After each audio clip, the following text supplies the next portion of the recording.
Hello dear students, once again welcome back to our channel Gyan lab. तो आपके लिए हमने जो exclusive MHT CET MCQ series start की है, उस सीरीज को कंटिन्यू करते हुए आज मैं लेकर आई हूं आपका next chapter, that is control and coordination का लेवल 1। अब तक हमने आपको चैप्टर नंबर 1 से लेकर चैप्टर नंबर 8 तक सारे एमसीक्यूज प्रोवाइड किए हैं और अब बाकी के चैप्टर्स के एमसीक्यू कंप्लीट होने के बाद मैं क्लास 11th के एमसीक्यूज भी आपके लिए लेकर आऊंगी, आप उसका बिल्कुल टेंशन मत लो। और उसके बाद आपके लिए स्पेशल मेगा एमसीक्यू के लाइव सेशंस होंगे। तो आपका बस हमें एक ही सपोर्ट चाहिए कि आप इन वीडियोस को अपने सारे फ्रेंड्स के साथ शेयर करते जाइए और उनको बोलिए कि चैनल को सब्सक्राइब करके रखें ताकि जो भी नोटिफिकेशन आए वो उन तक पहुंच सके। सो चलिए स्टार्ट करते हैं अपने आज के सेशन के साथ। सेशन स्टार्ट करने से पहले अपने सामने एक नोटबुक लेकर रखो। जैसे ही क्वेश्चन डिस्प्ले होगा आपको अपना आंसर नोटबुक में लिखना है और फिर कमेंट करना है जो क्वेश्चन मैं पूछूंगी। और लास्ट में आज के सेशन में से टोटल कितने एमसीक्यूज आपके करेक्ट हुए वो आपको कमेंट करना है। टोटल 25 एमसीक्यूज हम सॉल्व करने वाले हैं, उसमें से आपके कितने मार्क्स आते हैं देखते हैं। इस चैप्टर का वेटेज बोर्ड्स में तो 10 मार्क्स का था, लेकिन लास्ट ईयर सीईटी में इसमें से कम मार्क्स आए थे।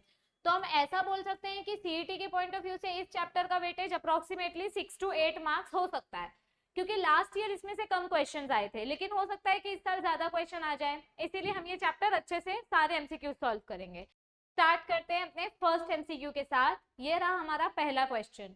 Feeling the tremors of an earthquake, a scared resident of 7th floor in a multi-storeyed building starts climbing downstairs rapidly. अचानक से अर्थक्वेक के जैसे फीलिंग आई तो 7th फ्लोर पे जो इंसान रहता है वो भाग भाग के नीचे उतरने लगा। तो which hormone initiated this action? अब ये जो एक्शन है ये डर के वजह से हमको दिखाई दे रहा है, मतलब यहाँ पे फियर वाला एक्सप्रेशन हो रहा है। तो कौन सा हार्मोन फियर मतलब फ्राइट, फ्लाइट और फाइट कंडीशन में प्रोड्यूस होता है? हमने हार्मोन पढ़ा है ना, 3F इमरजेंसी हार्मोन जो हम बोलते हैं, जो फ्लाइट, फाइट और फ्राइट। फ्राइट यानी डरावनी कंडीशन, जब ऐसे कुछ डरावनी चीज होती है तो ये हार्मोन प्रोड्यूस होता है। तो कौन सा हार्मोन है जिसको हम इमरजेंसी हार्मोन बोलते हैं? It is adrenaline. कहाँ पे बनता है ये हार्मोन? एड्रिनल ग्लैंड में। So adrenaline hormone is also known as 3F hormone, जो इमरजेंसी में ह्यूमंस को मोटिवेट करता है एक्शन करने के लिए। Next question, read the given statement and select the correct option. Insulin sugar क्या करता है? इंसुलिन पेनक्रियास में बनता है बीटा सेल्स से, करेक्ट, और ये ब्लड शुगर लेवल कंट्रोल करता है। So both the statements are correct. तो इसका आंसर क्या आएगा? Very simple answer, statement number 1 and statement number 2, both the statements are correct. Next question, okay, the name second messenger is given to. अब ये देखो, हमने जो मैकेनिज्म ऑफ हार्मोन एक्शन पढ़ा है तो उसमें हमने दो टाइप का मैकेनिज्म पढ़ा है, एक इंट्रासेल्युलर रिसेप्टर और एक इंटरसेल्युलर रिसेप्टर। ये सेकंड मैसेंजर वाला जो एग्जांपल है ये इंट्रासेल्युलर रिसेप्टर वाला एग्जांपल है, यानी कि हमारा ऐसा सेल मेम्ब्रेन होगा, यहाँ पे रिसेप्टर मॉलिक्यूल होगा, यहाँ पे अपना हार्मोन होगा, ये हार्मोन रिसेप्टर के पास आएगा, फिर ये मैसेज सेकेंडरी मैसेंजर को भेजेगा। तो सेकेंडरी मैसेंजर के क्या क्या एग्जांपल्स हमने पढ़े थे? All of these, calcium, cyclic AMP, IP3, ये सारे हमारे सेकेंडरी मैसेंजर्स होते हैं। Okay, next question, hormones which interact with intracellular receptors are. तो कौन से ऐसे हार्मोन्स हैं जो इंट्रासेल्युलर रिसेप्टर्स से बनते हैं या इंटरैक्ट करते हैं? देखो, हमारा जो सेल मेम्ब्रेन होता है ये लिपिड मेम्ब्रेन है, तो जो हार्मोन लिपिड से नहीं बना है वो हार्मोन रिसेप्टर से इंटरैक्ट करेगा। नॉन लिपिड हार्मोन जो है, non lipid hormone will interact with receptor. तो इसमें से कौन सा हार्मोन नॉन लिपिड हार्मोन है? 1 and 3, ACTH हार्मोन या एड्रिनल ग्लैंड से बनता है, and MSH melanocyte stimulating hormone, ये हमारा स्किन कलर वाला हार्मोन है। So the hormones which are not produced by lipid, those hormones will bind to receptors. ये देखो, स्टेरॉइड एंड थायराइड हार्मोन्स ये लिपिड सॉल्युबल हार्मोन्स है, तो ये डायरेक्ट प्लाज्मा मेम्ब्रेन के आर पार हो जाएंगे ये दोनों हार्मोन्स, लेकिन ये दोनों हार्मोन्स लिपिड हार्मोन्स नहीं है। So these hormones will bind with receptor molecule. Next question. Hyper secretion of growth hormone in childhood leads to dash. Hyper secretion मतलब क्या होता है? More production. तो अगर ग्रोथ हार्मोन ज्यादा प्रोड्यूस हुआ बचपन से तो कौन सी बीमारी होगी बच्चे को?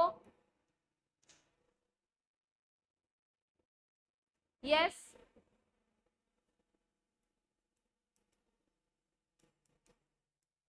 एक्रोमेगाली कब होता है? जब अचानक से बड़े होने के बाद ग्रोथ हार्मोन ज्यादा बनता है। अगर बचपन से ग्रोथ हार्मोन ज्यादा है तो कौन सी बीमारी होगी? गाइगेंटिज्म। यस, पिट्यूटरी ड्वार्फिज्म में हार्मोन कम बनता है, it is hyposecretion. Next question, Rathke's pouch is related to. Rathke's pouch किससे रिलेटेड है? हमने पिट्यूटरी ग्लैंड का स्ट्रक्चर पढ़ा था, करेक्ट। तो जब बच्चा छोटा होता है तो उसका जो ओरल जर्म लेयर है, यहाँ से पिट्यूटरी ग्लैंड डेवलप होता है और यहाँ से एक पिट्यूटरी ग्लैंड डेवलप होता है। तो ये जो पाउच वाला स्ट्रक्चर है इसको हम बोलते हैं Rathke's pouch. It is related to pituitary gland in the embryo. Okay, next question, select the incorrect statement. Alzheimer's disease occurs due to loss of cholinergic and other neurons in the central nervous system. Psychological disorders affect multiple areas of life. Symptoms of Parkinson's disease are tremors. There is complete cure for Alzheimer's disease. गलत। Alzheimer मतलब क्या होता है? याददाश्त भूल जाना, और इसका हमारे पास कोई इलाज नहीं है। There is no cure for Alzheimer's disease. So this is incorrect statement. Okay, there is no cure for Alzheimer's disease. Next question. Middle ear of human consists of dash. External ear में क्या present होता है? ear pinna, auditory canal जिसको हम eustachian tube बोलते हैं, and ear drum. ये external ear है। मिडल ईयर में बोन्स प्रेजेंट होते हैं। तो मिडल ईयर के ऑसिकल्स का नाम क्या क्या है? मैलियस, इंकस एंड स्टेपिस, और ये हमारे बॉडी की सबसे स्मॉलेस्ट बोन है। So these three bones are present in middle ear. Okay, next, which of the following contains photo receptor cells? कौन से ऐसे सेल्स है जिसकी वजह से इमेज तैयार होती है, लाइट रिसीव होती है? Light receiving cells. देखो, कॉक्लिया तो कान में प्रेजेंट होता है तो ये तो आएगा ही नहीं। कॉर्निया आउटर लेयर है, ये प्रोटेक्शन करने का काम करती है। अब बचा लेंस और रेटिना। लेंस लाइट को ट्रांसफर करती है और रेटिना के पास rod cells and cone cells होते हैं। तो ये सेल्स इमेज क्रिएट करने में हेल्प करते हैं। तो retina has photo receptor sales. ये देखो, रेटिना के पास फोटो रिसेप्टर सेल्स होते हैं। Next, sensory part in the retina is called as dash. Retina के कौन से सेल्स हैं जिनके पास सेंसरी सेल्स होते हैं? सेंसरी सेल्स मतलब अपने वो सेल्स जिनसे इमेज क्रिएट हो। Yes, sensory part in the retina of eye is rod cell and cone cells. These two cells, ये देखो, जो सेंसरी वाला पार्ट होता है, sensory part has outer pigmented cells blah blah blah. हाँ, तो रेटिना के पास आउटर फोटोसेंसिटिव सेल्स होते हैं जो रॉड सेल और कोन सेल से बनते हैं। अच्छा, अगर आप लोगों ने अभी तक हमारा ऐप इंस्टॉल नहीं किया है तो आप प्ले स्टोर पे जाइए, ऐप इंस्टॉल कीजिए। जब आप ऐप इंस्टॉल करेंगे तो आपको टेस्ट वाले फोल्डर में 2 मॉक टेस्ट फ्री में मिलेंगे जिसमें हमने 200 एमसीक्यूज आपको प्रोवाइड किए हैं। ऐप कैसे इंस्टॉल करना है मैम? आप लोग पूरा वीडियो देखते नहीं हो, सीधे टक टक टक टक करके स्पीड से आगे भाग जाते हो। कुछ नहीं करना है, आपको प्ले स्टोर पे जाके ज्ञान लैब ऐप इंस्टॉल करना है, लॉगिन करना है। लॉगिन करने के बाद ये जो 3 लाइंस है इस पे क्लिक करके फ्री मटेरियल सेक्शन में जाना है और यहाँ पे ऊपर आपको 3 अलग अलग डॉक्यूमेंट्स दिखेंगे। यहाँ पे आपको पीडीएफ दिखेगा, यहाँ वीडियोस दिखेंगे, ब्ला ब्ला। और यहाँ पे टेस्ट दिखेगा, ये टेस्ट वाले फोल्डर पे जाके आपको क्लिक करना है, तो वहां आपको 2 मॉक टेस्ट मिलेंगे। अगर आपको ये 2 मॉक टेस्ट देकर ऐसा लगता है कि हाँ इससे आपकी सीईटी में इंप्रूवमेंट हो सकती है, तो आप हमारे बाकी के मॉक टेस्ट सीरीज भी ज्वाइन कर सकते हैं। हमने रिसेंटली बहुत सारे ऑफर्स दिए थे ताकि सारे बच्चे मॉक टेस्ट ज्वाइन कर सके, तो आप भी मॉक टेस्ट ज्वाइन कर लो ताकि आपकी प्रिपरेशन भी एक लेवल ऊपर जा सके। और अगर मॉक टेस्ट परचेस करते टाइम आपको कोई क्वेरी होती है तो आप हमें इस नंबर पे व्हाट्सएप कर सकते हैं या फिर कॉल कर सकते हैं, लेकिन इसी टाइम पे, आप इसके पहले कॉल करोगे तो आपका कॉल नहीं उठाया जाएगा, ठीक है। चलो नेक्स्ट क्वेश्चन देखते हैं। Which part of brain act as centre for following? Okay, कौन सा ब्रेन क्या फंक्शन करता है?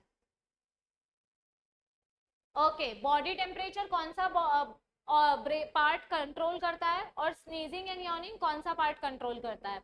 अभी स्नीजिंग करना मतलब छींक आना, और यॉर्निंग करना मतलब ऐसे करना, तो ये पार्ट कौन कंट्रोल करता है? This is non vital reflex. Non vital reflex कौन कंट्रोल करता है? Medulla oblongata, yes. और बॉडी टेम्परेचर कौन कंट्रोल करता है? हाइपोथैलेमस। हाइपोथैलेमस यहाँ पे भी है, लेकिन हाइपोथैलेमस स्नीजिंग कंट्रोल नहीं करता ना, सो हाइपोथैलेमस कंट्रोल्स होमियोस्टेसिस। होमियोस्टेसिस में पीएच भी आ जाता है, टेम्परेचर भी आ जाता है। सो करेक्ट पेयर क्या आएगा? This and this, option number D is the correct pair. Okay, ये देखो, hypothalamus controls homeostasis and medulla oblongata controls non vital reflexes like sneezing, yawning, swallowing, etc. Okay, next question. The cranial nerve 11 and 12 in humans are functionally dash. अभी cranial nerve को याद रखने के लिए मैंने आपको एक ट्रिक बताया था। Some say marry money but my brother says big brain matter more. आपको 11th और 12th वाला नर्व बोला है, 11th एंड 12th। तो ये दोनों कौन से टाइप के नर्व्स हैं? M मतलब मोटर, B मतलब बोथ मतलब मिक्स्ड, और S मतलब सेंसरी। तो M मतलब motor, so these two nerves are of motor types. ये देखो, nerve number 11 and nerve number 12, ये दोनों नर्व्स हमारे मोटर नर्व्स हैं। तो ये रटने से अच्छा है ये ट्रिक याद रखो, ठीक है। Next, ramus dorsalis innervates dash and dash. Ramus dorsalis कहां से कहां जाता है? Yes, ramus dorsalis innervates which part of the body? Ramus dorsalis हमारा स्पाइनल नर्व है, this is our spinal nerve. तो ये कहां से कहां तक बॉडी में फैला हुआ होता है? Ramus डोर्सालिस it is located at skin and muscles of dorsal side. डोर्सालिस word बोला है ना, तो मतलब बॉडी के डोर्सल ऑर्गन्स में ये फैला हुआ है। Next question, the cranial nerves which control the movement of eye ball, क्या आएगा? ऐसे क्वेश्चंस कम आते हैं, लेकिन अगर आया तो आप बता सकते हो। Which cranial nerves control the movement of eye ball? Nerve number 3, 4 and 5। ये देखो, movement of eye ball, movement of eye, 3, 4 and 6, not 3, 4 and 5 नहीं आएगा, 6 आएगा। Okay, next, spinal cord reduces load on brain because. Spinal cord की वजह से brain का load कैसे कम होता है?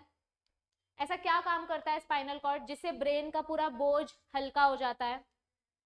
It act as centre for many reflex actions, it act as a bridge between brain and body. Spinal cord bridge नहीं है। It has 31 pair of nerves, हाँ ये भी बोल सकते हैं, it act as a bridge between brain and body, reduces the load on the brain. अभी देखो, यहाँ पे ये भी करेक्ट है, ये भी करेक्ट है, लेकिन आपका मेन क्वेश्चन क्या है कि स्पाइनल कॉर्ड की मदद से ब्रेन का लोड हल्का कैसे होता है? क्योंकि स्पाइनल कॉर्ड रिफ्लेक्स एक्शन करता है, आधे से ज्यादा काम स्पाइनल कॉर्ड खुद कर लेता है, जिसकी वजह से ब्रेन को ज्यादा काम नहीं करना पड़ता। 31 पेयर ऑफ स्पाइनल नर्व्स है स्पाइनल कॉर्ड के पास बराबर, लेकिन ये नर्व्स अगर मैसेज ब्रेन के पास भेजेंगी तो ब्रेन का लोड तो बढ़ेगा ना। हमको क्वेश्चन क्या पूछा है? अभी बहुत सारे बच्चे क्या करते हैं, बहुत सारे बच्चों का ये डाउट होता है कि मैम हर बार अगर ऑल ऑफ दीज ऑप्शन दिया है या ऑल ऑफ द अबव लिखा है तो आंसर वही होगा क्या? और बहुत सारे बच्चे जैसे ही ऑप्शन दिखा आंख बंद करके, कॉमन सेंस बंद करके सीधा ही आंसर सिलेक्ट कर देते हैं।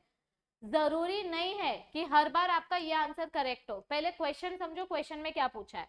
तो यहाँ पे क्वेश्चन क्या पूछा है कि ब्रेन का लोड कैसे हल्का होगा। तो ब्रेन का लोड कैसे हल्का होगा? जब स्पाइनल कॉर्ड अपना काम करेगा। तो स्पाइनल कॉर्ड रिफ्लेक्स एक्शन करता है, इस वजह से ब्रेन का लोड हल्का होता है। Okay, next, iter connect dash and dash ventricles of the brain. ये देखो, ये अपना लेटरल वेंट्रिकल है, दिस इज लेटरल वेंट्रिकल। यहाँ पे एक होल रहता है जिसको बोलते हैं foramen of Monro. This is foramen of Monro. इसको बोलेंगे थर्ड वेंट्रिकल, ये थर्ड वेंट्रिकल है।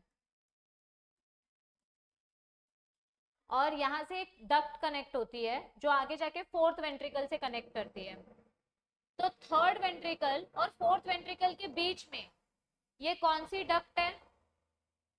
This is iter. तो आइटर किसको कनेक्ट कर रही है? Which ventricles?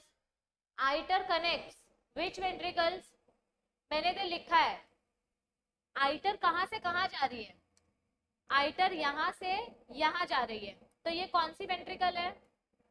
कौन से वेंट्रिकल्स के बीच में से आइटर पास हो रहा है? कमेंट करो नीचे, इतना तो देख के कमेंट कर ही सकते हो। चलो next question, each cerebral hemisphere is divided into dash lobes and dash sulci. Basically हमारा ये जो सेरिब्रम है, ये सेरिब्रम कितने लोब्स और कितने सल्काई में डिवाइडेड है? देखो 4 लोब्स हमको देखने मिलते हैं, frontal lobe, parietal lobe, temporal lobe and occipital lobe. तो 4 लोब्स तो कंफर्म है, तो ये कट कर दो, ये कट कर दो। और ये लोब्स के बीच का जो कनेक्शन है उसको हम बोलते हैं sulci. This is frontal lobe, this is parietal lobe, इनके बीच का सल्कस एक हो गया। फिर पैराइटल लोब और ऑसिपिटल लोब, इनके बीच का एक सल्कस, ये हो गया दूसरा। और यहाँ पे एक सल्कस प्रेजेंट होता है, ये हो गया तीसरा। So there are 4 lobes and 3 sulci. ये देखो, ये हो गया first lobe, second, third, fourth. ये हो गया फर्स्ट सल्कस। यहाँ पे पैराइटो ऑसिपिटल सल्कस है, this is second sulcus and this is third sulcus. तो ऐसे 3 सल्कस प्रेजेंट होते हैं। Okay, it contains 4 main lobes which are connected by 3 deep sulci. Next question, choose the incorrect option regarding white matter of the brain. white matter किससे बनता है? ये मेरा neuron है, ठीक है, ये टीलोडेंड्रॉन्स है, यहाँ पे माइलिन शीथ है। ओके, सो इस पार्ट को हम व्हाइट मैटर बोलते हैं। White matter of the brain is white in colour. White matter of the brain is formed of medullated nerve fibers. White matter of the brain is formed of cell body. गलत, जो cell body है ये cell body है, यहाँ पे निस्सल्स granules present होते हैं, इसको cell body बोलते हैं। और यहाँ निस्सल्स ग्रैन्यूल है, इस वजह से ये ग्रे कलर का दिखाई देता है। So option number 3 is wrong statement, बाकी स्टेटमेंट्स करेक्ट है। ओके, ये देखो, the grey matter is because of cell body and white matter किस वजह से होता है? It contains medullated nerve fibres. Next, which of the above statements are correct about human brain? Grey matter contains medullated nerve fibre. गलत, grey matter के पास, जो हमारे ग्रे मैटर होते हैं इनके पास नॉन मेड्यूलेटेड फाइबर्स होते हैं, तो ये स्टेटमेंट गलत है। It is grey in colour, बराबर। Grey matter contains cell body, मैंने अभी बताया ना, ग्रे मैटर किससे बना है? सेल बॉडी से बना है, तो दिस इज करेक्ट। तो इस क्वेश्चन का आंसर क्या आएगा बताओ नीचे कमेंट करके। Next question, during the transmission of nerve impulse the value of action potential is. Action potential मतलब क्या होता है? जब हमारा न्यूरॉन एक्साइटेड स्टेट में चला जाता है, जब हमारा न्यूरॉन रेस्ट करता है, तो उस टाइम पे न्यूरॉन के अंदर नेगेटिव चार्ज होता है, बाहर पॉजिटिव चार्ज होता है। तो इसका चार्ज है -70 मिलीवोल्ट। लेकिन जब न्यूरॉन एक्साइटेड हो जाता है तो अंदर पॉजिटिविटी आ जाती है, बाहर नेगेटिविटी हो जाती है। तो इसका चार्ज हो जाता है +30 से लेकर +60 मिलीवोल्ट, +30 से लेकर +60 मिलीवोल्ट। तो आंसर क्या आएगा इसका? Option number A. ये देखो, एक्शन पोटेंशियल कितना होता है? +32 +60 millivolt. Next question, rate of impulse transmission via saltatory conduction. अब सॉल्टेटरी कंडक्शन मतलब क्या होता है? समझो ये मेरा न्यूरॉन है, ये उसका एक्सॉन है, यहाँ पे माइलिन शीथ है, ठीक है, और ये मेरा नोड ऑफ रेनवायर वाला रीजन है, this is my node of रेनवायर। अभी यहाँ पे आपके आयंस जो हैं, सोडियम आयन, पोटेशियम आयन, ये आयन जंप करके यहाँ से यहाँ ट्रैवल करते हैं। तो जब ये आयन जंप करके एक नोड ऑफ रेनवायर से दूसरे नोड ऑफ रेनवायर की तरफ जाते हैं, इस प्रोसेस को बोलते हैं सॉल्टेटरी कंडक्शन। तो सॉल्टेटरी कंडक्शन की स्पीड कितनी होती है? It is 120 metres per second in humans. Humans में इसकी स्पीड कितनी है? 120 metres per second. Next question, nerve fibre gets depolarised when it acquires dash. जब हमारा न्यूरॉन अंदर से नेगेटिव होता है, बाहर से पॉजिटिव होता है, इसको बोलते हैं पोलराइज्ड। जब इसके पास इंपल्स आएगा तो ये बाहर से नेगेटिव और अंदर से पॉजिटिव हो जाएगा, इसको बोलेंगे डीपोलराइज्ड। तो यहाँ पे क्या हुआ, बाहर जो सोडियम आयंस थे वो सोडियम आयंस अंदर चले गए। So when positive charges move inside, जब पॉजिटिव चार्ज अंदर की तरफ चला जाता है, that is called as depolarised state. ये देखो, जब पॉजिटिव चार्जेस अंदर हो जाते हैं, इस स्टेट को बोलते हैं डीपोलराइज्ड स्टेट, जो एक्साइटेड न्यूरॉन में होता है। Next, a synaptic cleft in between two cells having a width about dash। दो न्यूरॉन्स के बीच का सिनेप्टिक क्लेफ्ट कितना होता है? यहाँ पे कितना स्पेस प्रेजेंट होता है दो न्यूरॉन्स के बीच में? Yes, a synaptic cleft of around 20 to 30 nanometers is present between two neurons, और ये स्पेस होता है केमिकल सिनेप्स में। ये जो इतना स्पेस है ना, ये केमिकल सिनेप्स में होता है, इलेक्ट्रिकल सिनेप्स में इससे भी कम होता है। Next, read the given statements and select the correct option. Velocity of impulse transmission is higher in poikilotherms than homeotherms. गलत। हमेशा याद रखो, वार्म ब्लडेड एनिमल्स में वेलोसिटी ज्यादा फास्ट होती है। These are cold blooded animals, इनमें इम्पल्स स्लो पास होता है। Myelinated nerve fibers consist of myelin sheath around the axon. Correct. Non-myelinated nerve fiber is not surrounded by myelin sheath. Correct. Transmission of impulse across electrical synapse is slower than that of chemical synapse. So, electrical synapse में message fast transmit होता है कि slow transmit होता है? यहाँ पे message fast होता है, यहाँ पे स्लो होता है। So this is also wrong. Only option number 2 and 3 is correct. 1 and 4 are incorrect. Last question, read the following statements and select the correct option.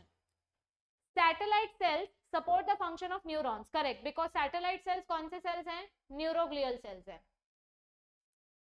The connective tissue covering around the nerve fascicule is called as endoneurium.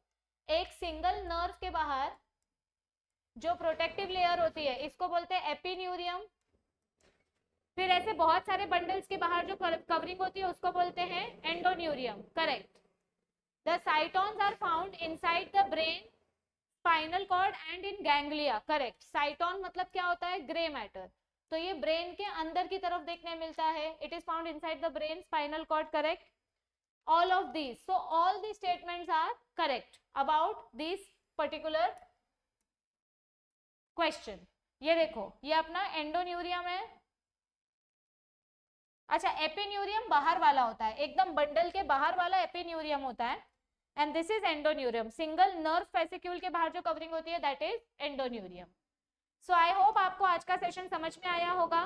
थोड़ा background में noise हो रहा था, इसलिए थोड़ा सा अगर आवाज आ रहा है तो प्लीज उसको अवॉइड करो, एंड अपॉलॉजीज फॉर दैट। अगर आपने अब तक ऐप इंस्टॉल नहीं किया है तो ऐप इंस्टॉल करके फटाफट फ्री मटेरियल में जाके मॉक टेस्ट अटेम्प्ट करो। आपके पास अभी भी अपॉर्चुनिटी है, आप हमारा क्रैश कोर्स ज्वाइन करके live lecture plus mock test दोनों देख सकते हो। ओके, और अगर लाइव लेक्चर नहीं देखना है तो सिर्फ मॉक टेस्ट भी ज्वाइन कर सकते हो। मॉक टेस्ट के सारे क्वेश्चन सीईटी एग्जाम पैटर्न के हिसाब से सेट किए गए हैं, जो नर्सिंग स्टूडेंट्स के लिए भी बहुत ज्यादा हेल्पफुल है। और अगर कोर्स परचेस करते वक्त आपको कोई क्वेरी हो तो आप इस नंबर पे हमें कॉन्टैक्ट कर सकते हो। किसी बच्चे को फाइनेंशियल इशू है और उसको एमसीक्यू प्रैक्टिस करना है तो आप YouTube से हमारी ये प्लेलिस्ट फॉलो कर सकते हो। इस साल हमने जो प्लेलिस्ट दी है वो फॉलो कर सकते हो। हम कम्युनिटी पोल्स पे जो एमसीक्यू डाल रहे हैं, आप ये भी फॉलो कर सकते हो। ओके, फिजिक्स के लिए भी अजय सर ने गाइडेंस सेशन स्टार्ट किया है। आपके लिए हम बहुत सारा कंटेंट लाने की कोशिश कर रहे हैं, बदले में आपका हमें सिर्फ थोड़ा सा सपोर्ट चाहिए। आप इस वीडियो को ज्यादा से ज्यादा अपने फ्रेंड्स के साथ शेयर करो, उन्हें बोलो कि वो चैनल को सब्सक्राइब करें ताकि उनको नोटिफिकेशन मिले, और अगर ये वीडियोस अच्छी लग रही है तो आप इनको लाइक करो ताकि मुझे मोटिवेशन मिले और मैं नेक्स्ट लेवल जल्दी लेकर आऊँ। जो जो आंसर्स मैंने पूछे हैं सब लोग उन आंसर्स को नीचे कमेंट करेंगे, और आज आपके 25 में से कितने एमसीक्यूज करेक्ट आए आपको वो कमेंट करना है। चलो, I will see you all very soon, bye bye, take care.